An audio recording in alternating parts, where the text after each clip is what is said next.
And now we're recording. And I am really thrilled with our panelists today, but equally excited about just so much going on in the LTSS world and our ability to just maybe scratch the surface today in our conversations. So feel free, if you're joining us, to introduce yourself in the chat and let us know where you're dialing in from. And we are going to get started in just about a few seconds here. All right. It's been a few seconds. Let's roll to the first slide, if you don't mind. All right. Good morning, good afternoon, good evening, depending on where you're chiming in from. I was actually curious to see a few international participants today as well. LTSS is of great interest globally, which is very exciting. My name is Adamika Arthur. I am the CEO and Executive Director of Health Tech for Medicaid. Health Tech for Medicaid is a nonprofit organization dedicated to supporting innovation in Medicaid. Our purpose is really where we sit at that interstitial space between where health equity and tech equity come together. And really our goal is to improve quality, equity, and access to care for Medicaid recipients, their caregivers, which ultimately make up their families, and a fourth of the communities across the US. So thrilled to have everyone here today. We call ourselves a mission-based market enabler, and that is because we really like to make sure that we have, payers, providers, policymakers, entrepreneurs, investors, advocates, and I think represented today, we have that policy experts, folks in the payer space, innovators, and so we're really excited to continue these sorts of conversations. This is somewhat interactive. We like this to be a meeting so you can see the folks in the room. We like to kind of assemble as we normally would in a in-person environment. We are a convener. I think that's probably our best skill in the ecosystem. And so we want you to feel like you're in community with folks. So certainly introduce yourself. Next slide. I'm just going to give a little framing in the beginning because I don't want to hold you between these incredible leaders and thought leaders that we have today. But I do want to make sure we are all like at a baseline of what actually LTSS actually is. So LTSS is a broad spectrum of both paid and unpaid care services that are critical to the survival, like the quality and duration of life of a subset of folks who are on Medicaid, those who are aging and are chronically ill and or have disabilities. And there's some terms I just want to break down a little bit because you might hear them fly out. I think many of us who are in this space use all these terms. And so I want to make sure we talk about ADLs, which is not an ADU, by the way. My younger son this morning was like, an ADU? Isn't that the thing in the backyard? The ADL is basically a daily living, and IADLs are like instrumental activities of daily living. So activities of daily living and instrumental activities of daily living. Say that fast. And so LTSS is typically broken up into a couple of different buckets. One is like the care bucket, and the other one is home and community-based supports bucket. So if you think about a Venn diagram, like a algorithm, it would be in two different sections. And so care can be additional depending on, as you know, Medicaid is a state and federal program, right? So the federal government has kind of the floor and the states are the ceiling. So some states, expanded states, maybe have even a second story of a house as well. Next slide. There is a lot going on in LTSS. There's certainly a lot going on in Medicaid right now. And so one of the areas we wanted to make sure we do touch on today is around emerging trends. And there's a lot around innovations in LTSS. We put some of these out here and we'll also attach these a little bit later on, but there's some specific programs. One term you will maybe hear a little bit about is managed long-term support services and supports, which is MLTSS. There are new federal programs through ABLE and capable programs. There's some tailored support services. And so we wanted to make sure we dispelled some of these acronyms out there. We also are very interested in how tech enablement or new models of care are really enhancing the service delivery of LTSS. And what we learned, kind of in the pandemic and as we're slowly getting out of the pandemic, as to how tech-enabled digital health products and services can actually help the delivery of care. Next slide. We have a policy expert with us here today, but we do want to briefly touch on a few policy trends that we're seeing and some new potential funding that's coming out or ways to leverage additional funding, both at the federal and the state level. A couple of those are, many people have heard of ARPA, which is the American Rescue Plan Act. And there's kind of a phase out that's happening here through 2025, but a lot of additional monies there. A lot of states have used this money in many different perspectives and workforce, technology. Some have used it for just infrastructure development. We have seen a lot of integrated dual models for dual eligibles for individuals who have both Medicare and Medicaid. And that there's a lot of interesting state models that are out there for that. And we'll talk a little bit about, there's also a big driver for LTSS reform. And there's many states that are actually looking at the reform efforts specific to LTSS. Next slide. So as we look at that, there are some states that are actually remodeling care in general, looking at new design models to be more equitable and inclusive, looking at things like health equity being a part of their state modeling, also looking at caregiving in general. And there's a very big movement across the country as to how we define caregiving, paid and unpaid caregiving. How do we assess what those needs really are and what people need?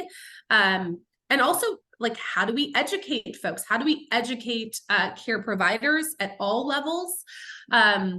What are some performance-based and also, I think, incentive-based structures of care, and basically how we can reutilize funds in different ways. And there's an example of some states on the right-hand side.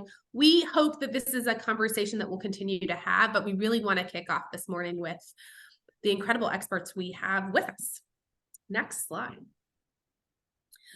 I guess the one thing that we do want to make sure we anchor on is that there is a very big interest and effort to look at the diversity of our country and how that impacts both from a policy perspective, but also from a care delivery perspective. How do we provide culturally sensitive training? How do we support family caregivers and the cultural elements that come with different types of families across the ecosystem? And also, how do we look at inclusive policies for more equitable work environment, making sure that we have more providers, leaders that represent and look as if the population looks, not only just the general population, but certainly the Medicaid population or the dual population. Next slide. I would be remiss if I did not talk about Medicaid redetermination. If you've been on anything or been in community with me, I think that they're going to stop calling me Madam Medicaid and start calling me like the maven of redetermination or something, maybe the damsel of redetermination. I feel like this is such a critical issue. We really push very hard for there to be equitable access to care, but having no care at all is very problematic for individuals across our country. So basically, during COVID-19, we had something called the public health emergency. That basically allowed for additional funding to go to states and allowed us to put a pause button on those individuals who were getting kicked off of Medicaid for churn.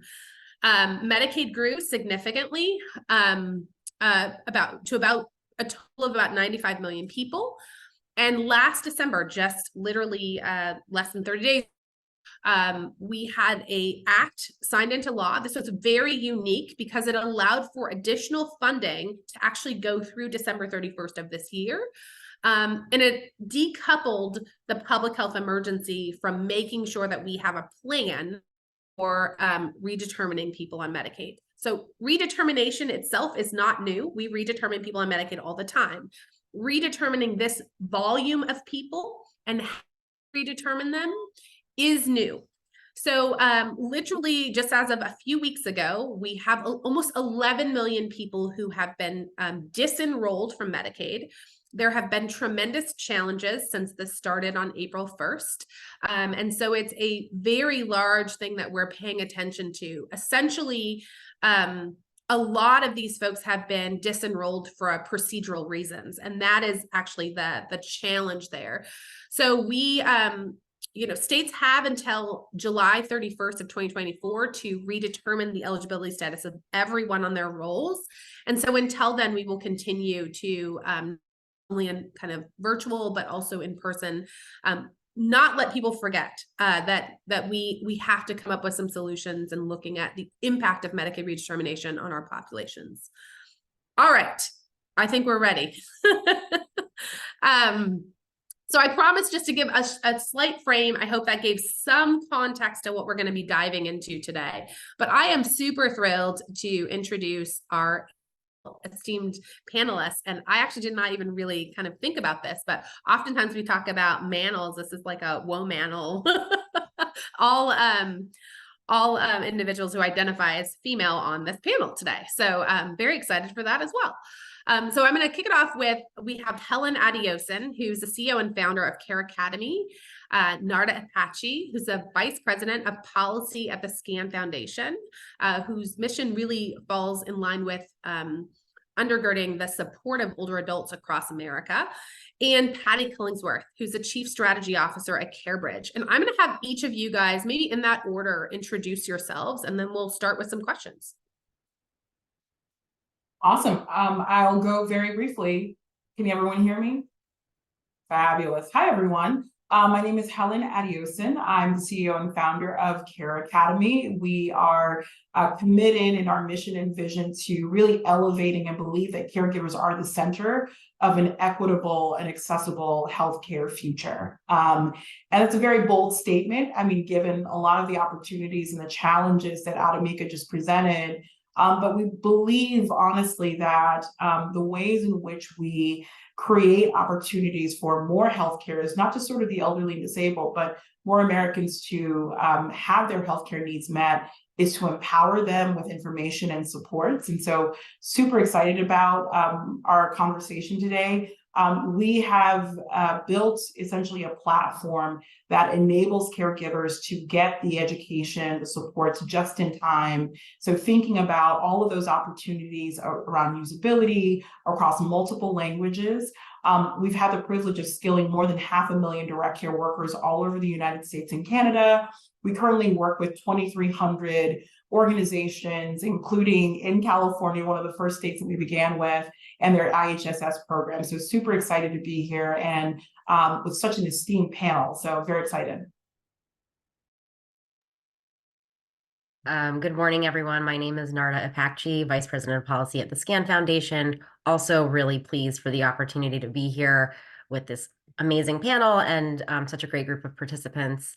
For those of you who are not familiar with the SCAN Foundation, we are a public charity, and our mission is really about enabling older adults to remain in home and community as they age. And a big component of that, as you might imagine, is with long-term services and supports. And, I think we recognize, from the policy perspective, which is the work that I lead at the foundation, of course, we recognize that there is a long overdue investment in long-term care that is necessary in order to make that happen. But absent that there are incremental steps that can be taken by the private sector, by local communities, by states, and that there are ways to start to move the needle in this time where we really are, facing a crisis. Just by way of background, before I joined the SCAN Foundation, served as the Medicare Medicaid Policy Director on the Senate Aging Committee under the leadership of Senator Casey, where I had the opportunity to work with him on his Medicaid home and community-based proposals, including some of the ones that we're planning to discuss here today, and have generally spent the vast majority of my career in Medicare and Medicaid policy. But again, very pleased to be here with you all today. Hello, everyone. I'm Patty Killingsworth, and I'm also just really excited and grateful to be a part of this conversation. I currently serve as the Chief Strategy Officer for CareBridge Health. We are a company that combines transformative technology with really innovative care models to improve the health quality of life and independence of people with complex care needs, really primarily those who receive long-term services and supports, as well as a broader subset of dual eligible beneficiaries. Before that, I spent 25 years in state Medicaid programs. So I've really sort of lived Medicaid at a policy level for most of my professional career and really have been a lifelong family caregiver for almost a couple of handfuls of family members. So bring a personal passion as well as a professional commitment to this work. Most recently appointed to the Medicaid and CHIP Access Payment and Access Commission. And so have the honor of really looking at policy from a federal level as well and really trying to help drive decisions that will improve outcomes for the people that we serve. Amazing. Now you guys see why I've been so excited. So today, I think we're hoping that people walk away with an understanding about what LTSS is and really kind of understand what some of the emerging trends are. But we really do want to have an interactive discussion today. I'd love to kick off the conversation really talking about the opportunities in LTSS. Could you start, Narda, with just a little bit of what is the state of Medicaid as it relates to LTSS, and what are some of the great opportunities we have currently? Sure. Well, I think you noted in your slide, in your introduction, that LTSS right now is only a guaranteed benefit for individuals who qualify based on certain income and functional qualifications. And so LTSS is only available to a certain subset of that population, and even that subset of population, only institutional LTSS is available, so nursing home. And it's really up to states in terms of how generous they are in terms of their ability of home and community-based services. So, so there is also a big portion of the population, which we know are low to moderate income, that may not qualify for Medicaid LTSS, but are similarly in need of those services. And that's another just sort of area that we're really watching, because it's becoming increasingly obvious and prevalent that those individuals, the services that they need are very much out of reach. In terms of the biggest piece really about LTSS is that access, affordability, and equitable access and affordability of those services, and ensuring that they are quality services and they are reflective of the needs and preferences of the individual and the population. So we have a long way ahead of us to get to that. There are a lot of really great people that are working on this issue and care a lot about this issue. From an overarching policy perspective, one of the main challenges that we face with this, I think, is there is a significant price tag associated with it. And as a result, it's really challenging in this current political environment for policymakers to want to take this on as an issue to champion when it feels like this sort of insurmountable hill. And so, we did see some success during the COVID pandemic with the American Rescue Plan Act, with a temporary infusion of Medicaid dollars to support states.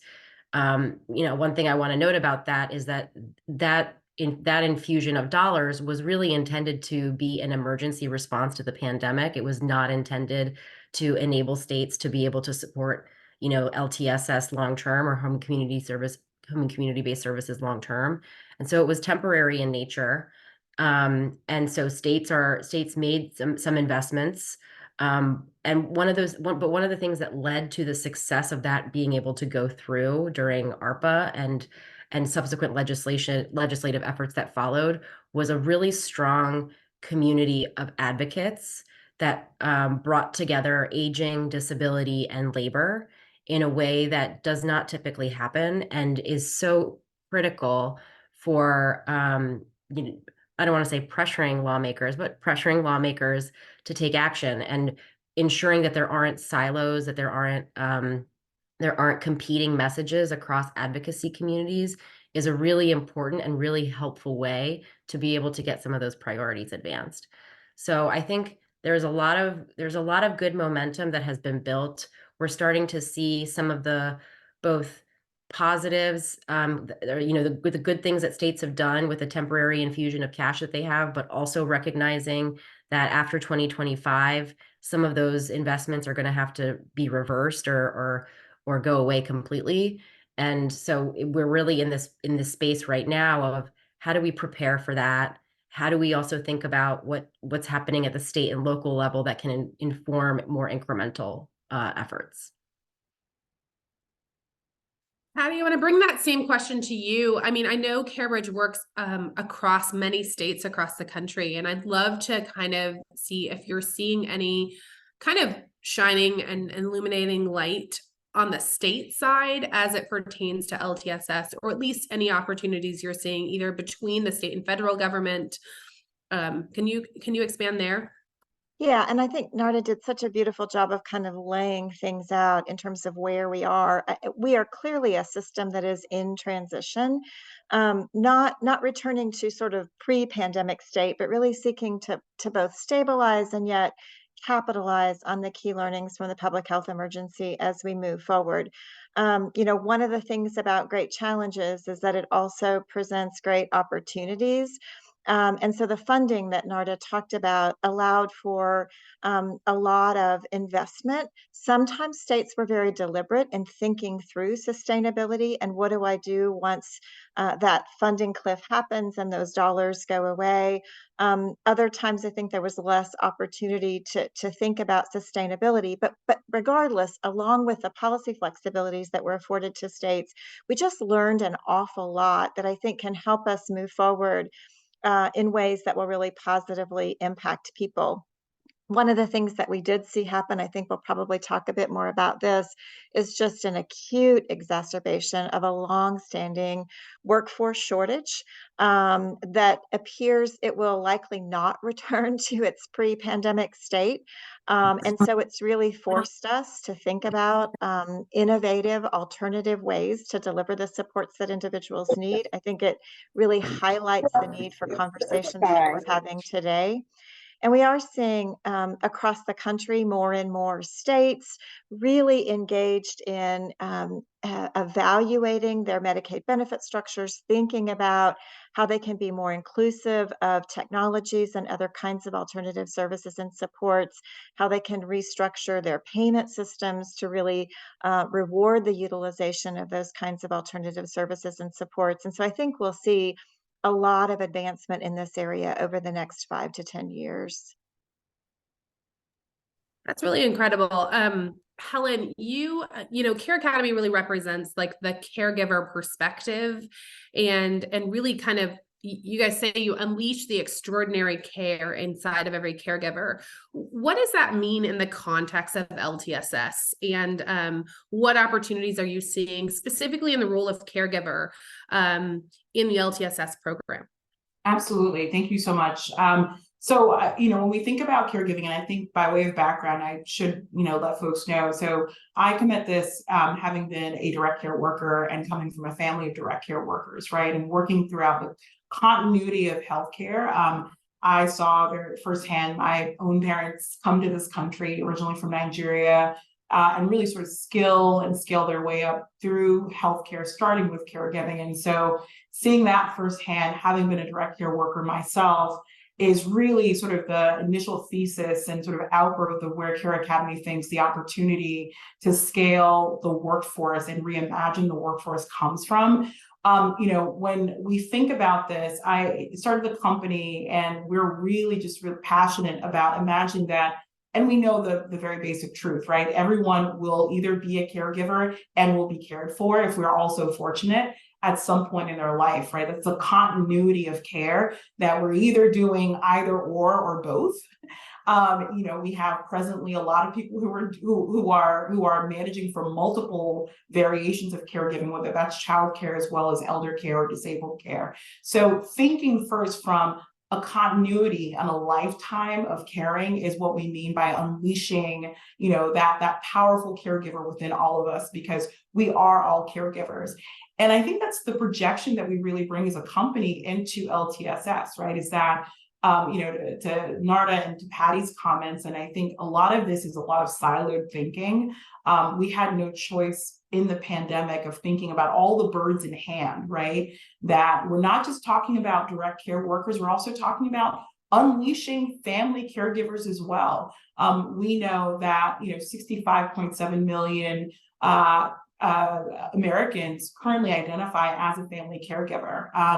In the last 12 months or so, some of the metrics that we have are that 34.2 million Americans have provided unpaid care to adults 50 plus in the last year. So that economic value has nearly doubled. And we had a planning session among our Care Academy staff, and I'm actually even using some of the statistics brought up within our conversations, but at $470 billion of unpaid care in 2013, right? I can't imagine what it now looks like in 2020 and beyond.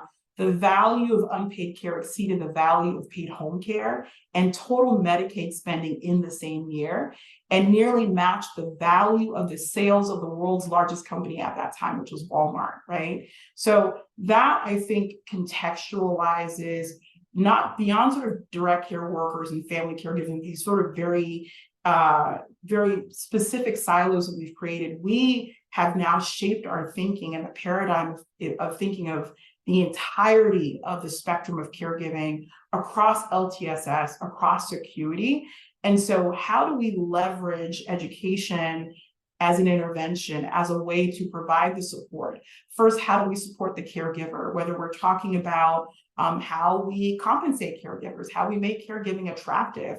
How do we also recognize that unpaid caregiving means sort of time away from the workforce? People, it's very often said, and I credit Ai-jen Poo for, if not stating, but perpetuating the messaging around this idea that caregiving unlocks all other types of work in the workforce, right? However we distribute that, it allows for other folks to have labor participation, specifically women. And I love that we have a woman panel, because I think in all variations, I think women can attest to the value of that. And so our outlook is that, and we're seeing borne out in LTSS, we're even seeing borne out in Medicaid and sort of the ARPA statement and grant work that's been sort of been mandated through states. New Jersey, for instance, has called out this sort of bifurcation. On one end, you have supports that they're leveraging to support the direct care workforce, as well as educate the family caregiving workforce to sort of CNA level, right? We imagine that the future forward of the workforce is really just capturing what is already happening, whether or not we state it, right? That there's a graying of, and really not a bifurcation, but it's a coming together of both family caregivers in communities. It's funny that you mentioned ADUs. Everyone at Care Academy knows I'm thinking about caregivers from the perspective of not just sort of education, but health and wealth of caregivers. And we're seeing that coming together, and just born out of the economic landscape that we're in and the affordability of housing issue, multi-generational housing that we see among immigrant groups and we see among communities of color really being now the new status quo, right? And so if we think about that ADU, that partition that you have out in the backyard that allows for your grandmother or your mom to live independently, it is now us as caregiver, the neighbor, ourselves, grandchildren, all being part of that sort of LTSS support network. So we're thinking about where the confluence lies and where the opportunity lies to leverage everyone in order to mitigate for the workforce, right? And I think we have to all think like in that way. Yeah, I mean, I love the lived experience. As many people who know me, one of my favorite humans is my grandmother, who's 93, who's upstairs right now. And we, in our family, participate in fractional caregiving. I get her 5 times a year for several weeks. And, it definitely has its ups and its downs, and certainly, it's a challenging process, certainly not a paid challenging process. Narda, this reminds me, I mean, I think all of this discussion around like, why aren't we seeing major federal reforms on LTSS if everyone thinks this is such a great idea and everyone knows how big this problem really is? I mean, I'm almost afraid that if we have to like query the folks in the audience today, everyone would agree this is really important and everyone agreed like we need to pay for this. Where is the like productive tension, or what is the status of kind of where we are federally? Sure. Yeah. Thanks for the question. And encourage my colleagues to jump in if they have thoughts on this. I think there are three things. One is, what I mentioned at the beginning in terms of in order to do this well, it's going to be expensive. It's a costly service. And while there is a need that or a recognition that it's needed, as you may have been watching congressional action in the last several years, there's an unwillingness to make the spend. And then there's, unfortunately, the way that our sort of policy system works is really thinking about spending in 10-year budget windows, right? And so it's also really hard to see any return on that investment within that window. These are things that take a long time, even though it might result in potentially creating new jobs or supporting family caregivers, contributions to the economy, et cetera.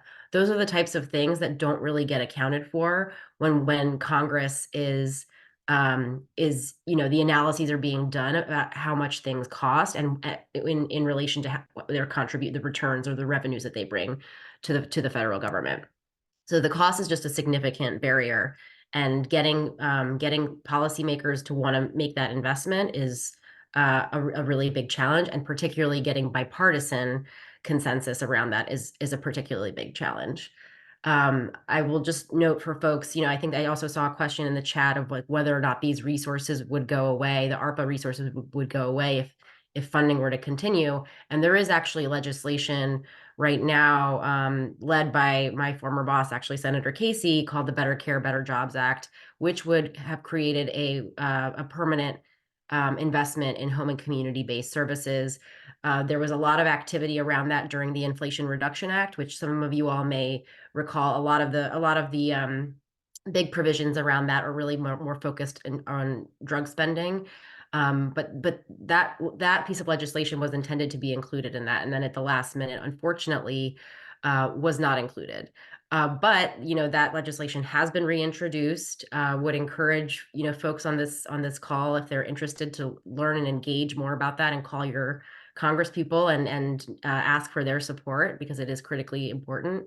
In terms of seeing some activity around that, right now, again, we're not seeing a whole lot of desire to spend. The next sort of big thing that we have ahead of us, I think, is one of the things that the Inflation Reduction Act did was extend the premium tax credits for people who receive coverage through their state marketplaces.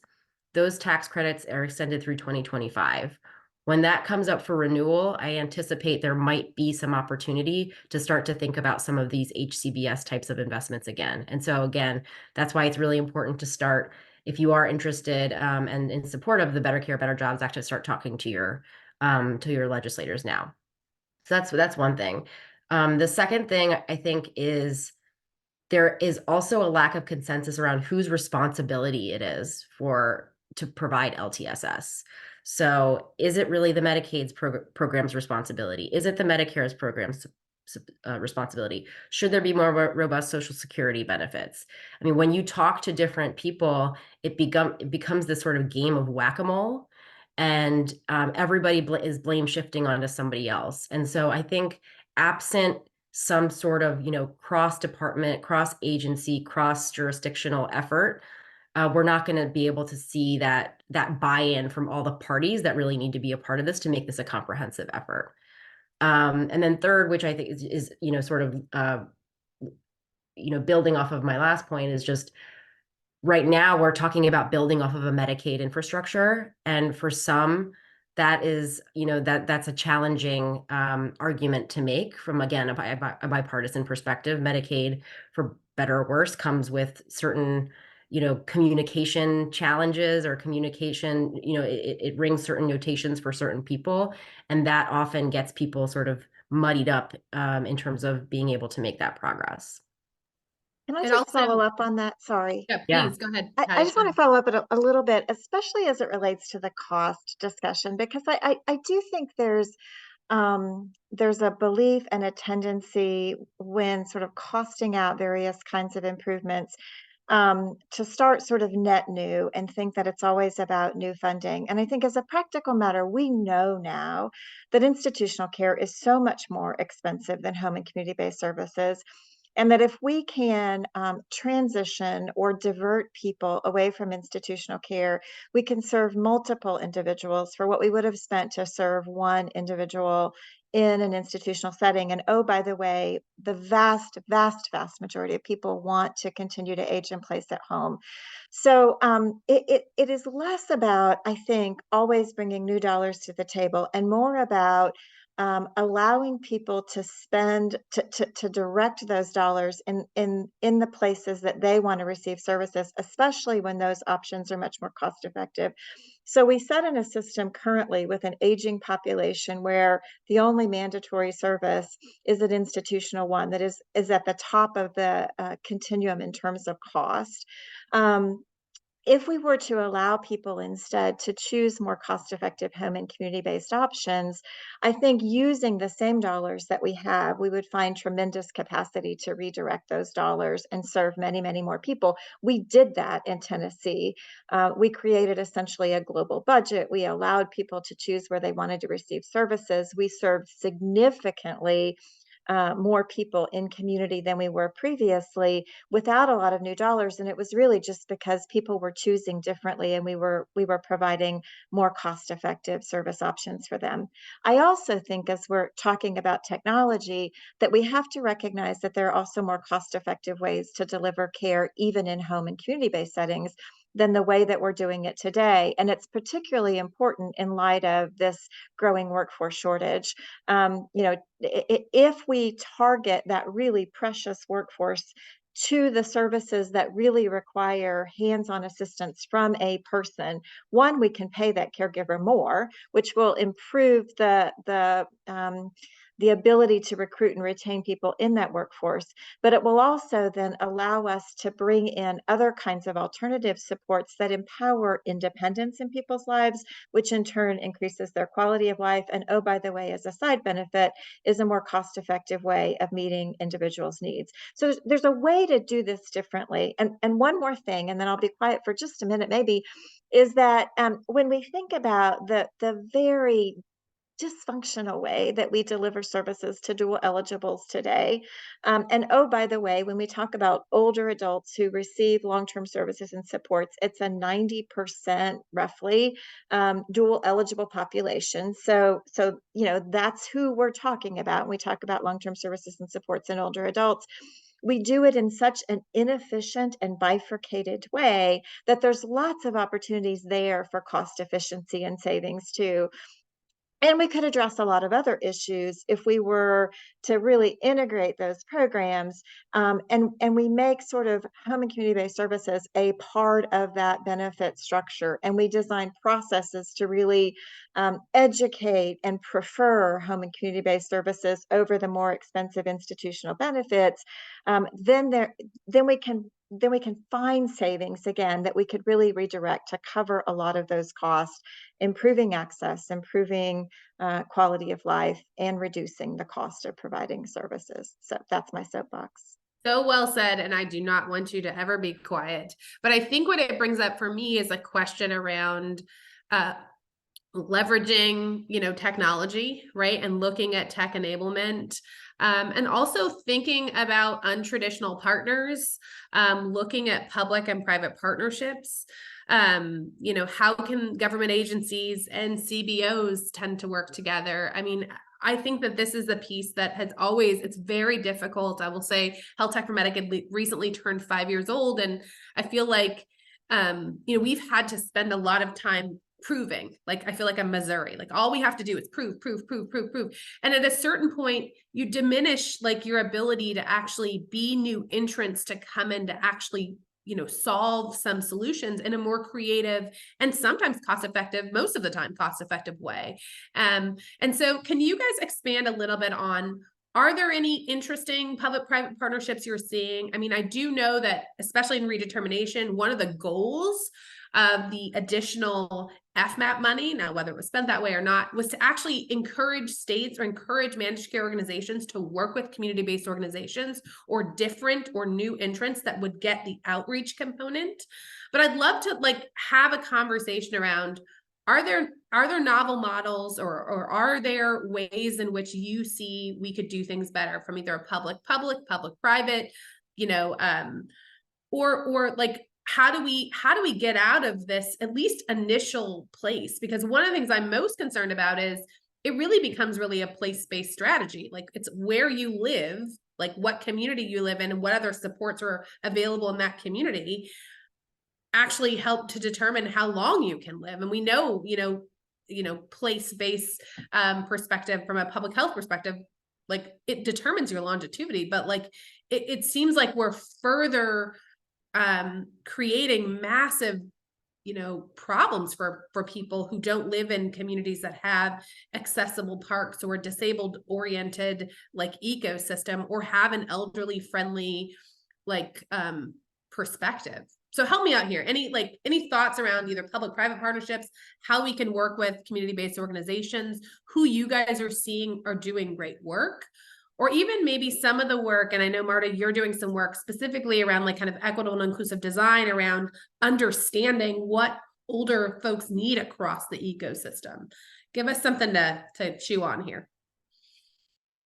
Sure. Well, yeah, and just to add a little bit to what the project that Adamika is talking about, the SCAN Foundation recently engaged in a research effort where we've reached out to low-income older adults in, right now I think we're at 8 different geographies in the U.S., and just trying to ask them about their current experiences with the health and aging infrastructure, what it is that they want out of the health and aging infrastructure versus what it is that they're getting today, what it is they want policymakers to know about their experiences, and how policymakers might be able to help make incremental potentially changes to address some really acute needs.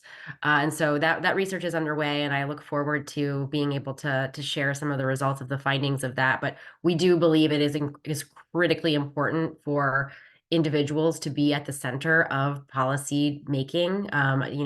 Far too often, it's happening in one office in Washington, D.C. with no real understanding for how those ramifications play out as it goes through the system. I also think one of the things I wanted to talk about too that I'm seeing a lot more of, and happened first in the state of California, which is where the SCAN Foundation is based, is there is also an influx of multi-sector plans on aging. And I think almost half of states have either indicated that they want to pursue a multi-sector plan on aging or have started implementation of a multi-sector plan on aging.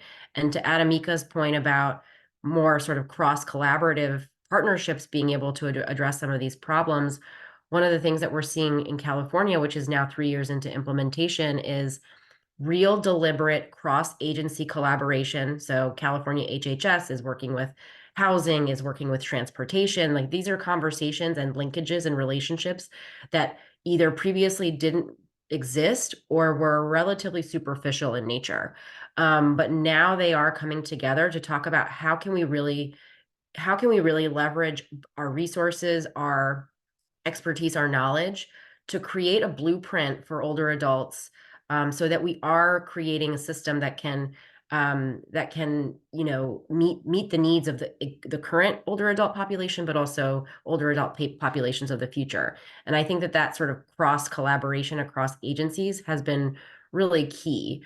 That those efforts have also brought in the private sector. They've brought in local community-based organizations that are the ones actually delivering these services. There's just now a more deliberate effort at the state level across agency to really better leverage them across the different needs in terms of transportation, nutrition, housing, LTSS, et cetera. So I would encourage folks too to think about if there is a multi-sector plan on aging in your state, or if there isn't, to think about whether that's something that your state could be pursuing to start to make some incremental changes.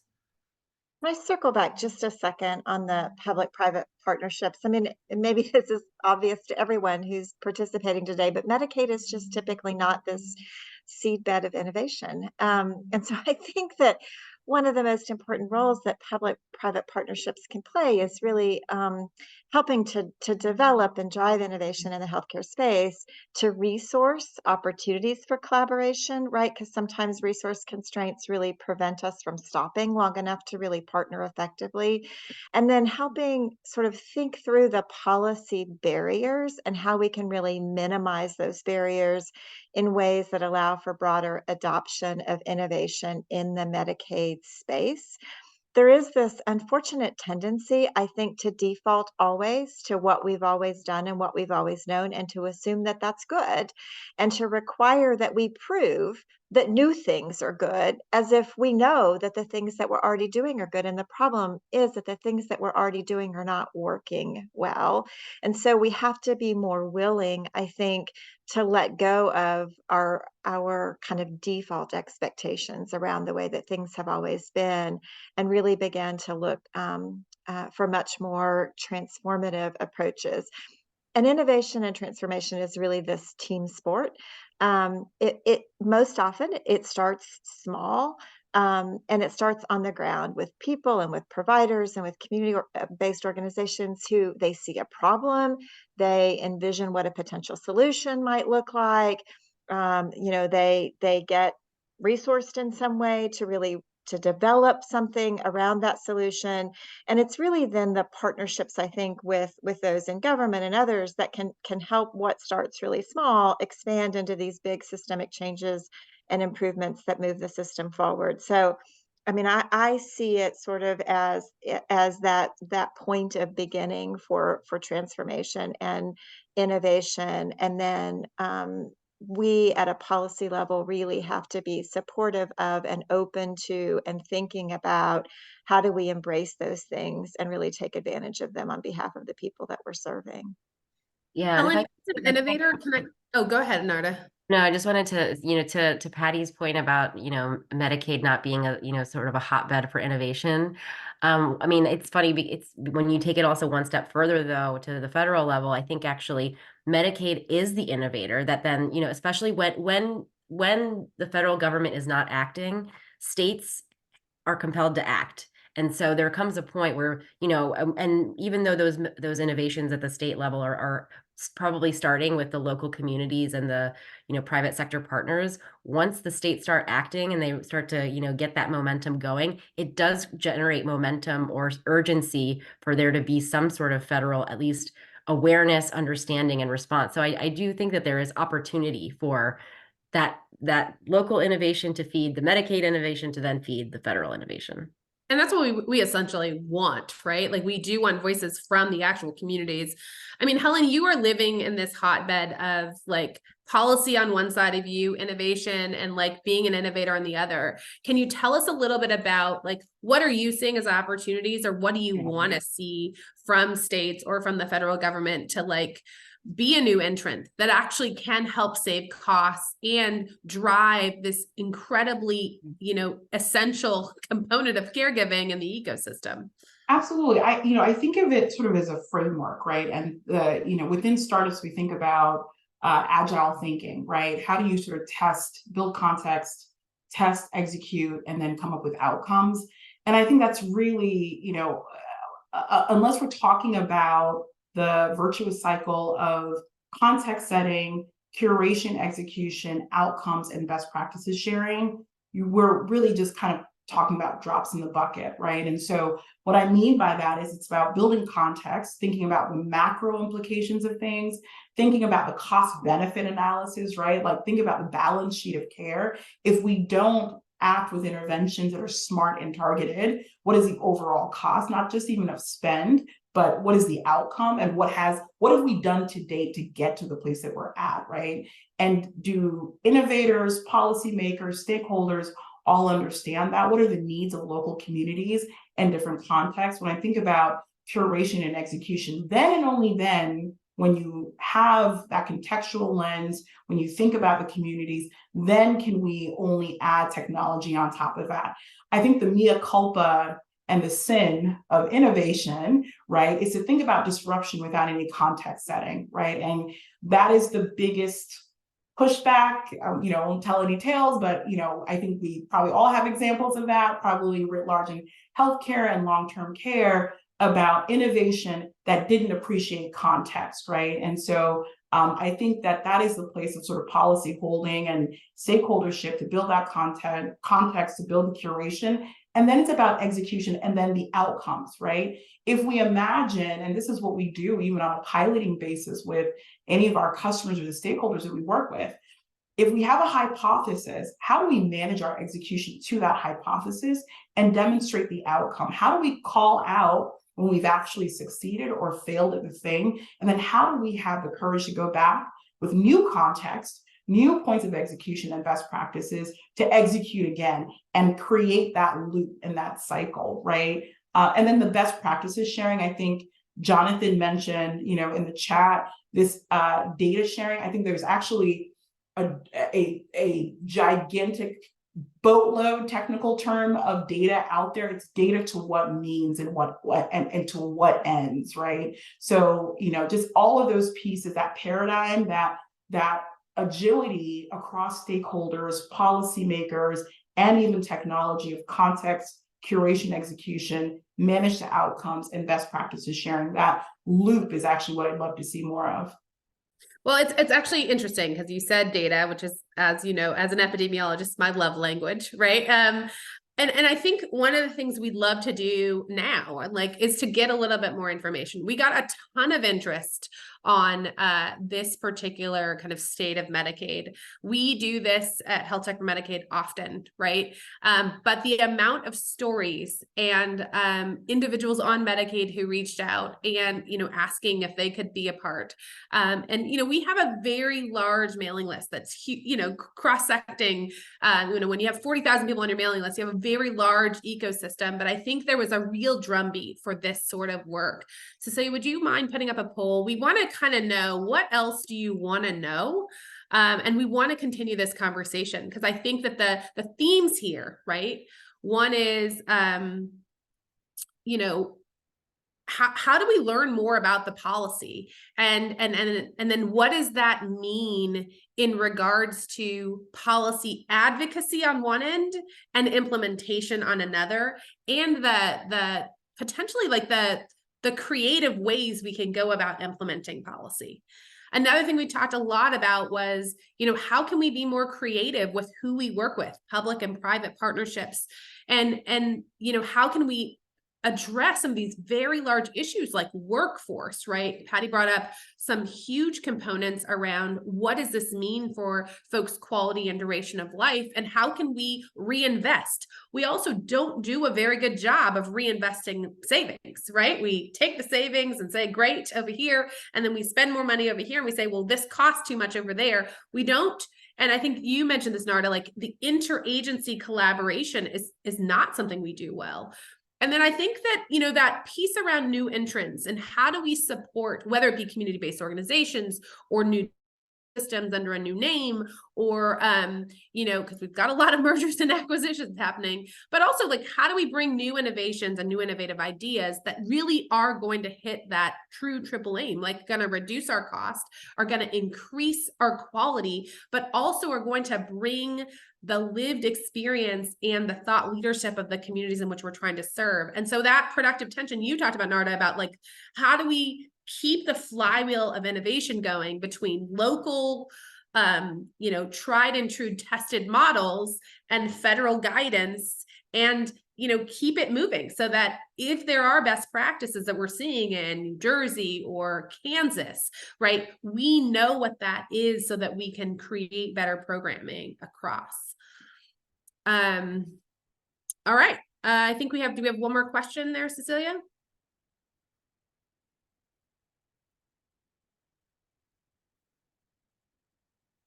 All right. I think one of the other questions we are interested in learning a little bit about is, exploring emerging innovations, right?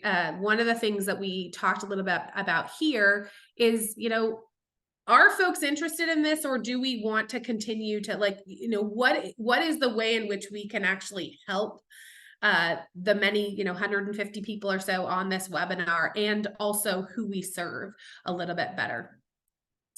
All right, last few moments to give us some thoughts.